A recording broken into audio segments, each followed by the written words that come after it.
The video game industry runs on sequels. 9 of the top 10 best-selling games of 2019 are all sequels. The 10th is Anthem, but we'll see if that gets a sequel. Sequels are so commonplace in video games, it's a little surprising when a well-received game doesn't get a sequel. Surprising and often frustrating, because we want to do more of that fun thing. These games are gone, but not forgotten. Here are 5 games that should have received a sequel, but never did. In the era of great chaos, when the Earth and the Moon were at war with each other, a daredevil from Rome piloted a bizarre aircraft. It was feared, and because of its shape, called Iron Hunter. In 1997, Square, back before it got in bed with Enix, departed from its traditional JRPG beat and tried its hand at a side-scrolling shoot-'em-up like Gradius or R-Type. And the result was f***ing awesome. Seriously, Square knocked it out of the park on the first try. Featuring a cool mechanic where you have to be smart about what weapons you pick up, Einhander also boasts giant bosses, a cinematic camera, and a groovy techno soundtrack. I would understand if Square never made a sequel because they didn't think they could top Einhander, but I would still like to see them try.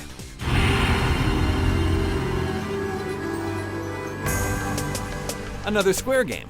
I know, ironic for a developer that made 80 Final Fantasy games. Vagrant Story is an action RPG that blends exploration with puzzle solving and weapon upgrading. What makes it unique in this sea of PS1-era Square RPGs is that it contains no item shops or player interaction with NPCs. It's a somewhat isolated experience, but brilliant in its execution. The battle system features semi-real-time combat, allowing players to pause momentarily to target specific body parts of enemies. The intricate weapon crafting system provides opportunities to combine weapons and items in order to make more powerful gear. Although the story wrapped up well in Vagrant Story, we'd love a modern interpretation.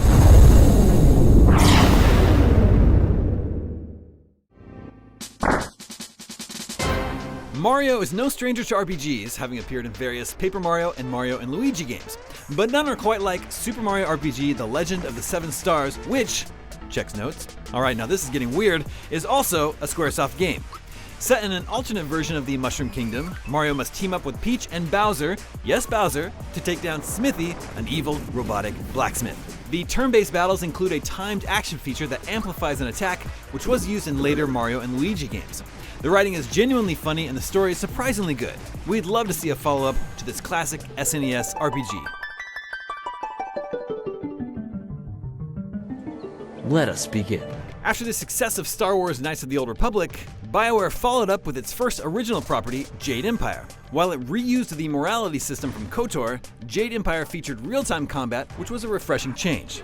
Jade Empire also has the distinction of being one of only a handful of 9.9 review scores IGN has handed out over the years. So close. Now, Jade Empire is a BioWare property, which means it's an EA property today. So we should probably clarify that were Jade Empire to get a sequel, it should be a single-player RPG with no shared world bull. I realize this moment may not be the most convenient for a heart-to-heart. This one is a gosh darn crime. Hey, if you have any blinding insights into how to fix this, go for it.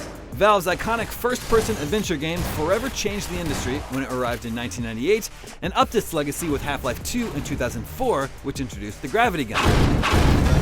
Never a dull moment, huh?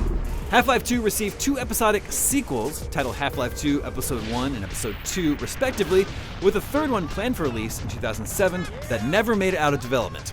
We may never see the resolution to Gordon and Alex's story, but here's to hoping Valve will learn to count to 3 one day.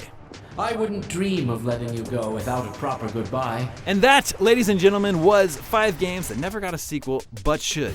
Let us know your favorite games that never got sequels in the comments, and maybe we'll make a follow-up video with your picks. And for everything video games, stay tuned to IGN.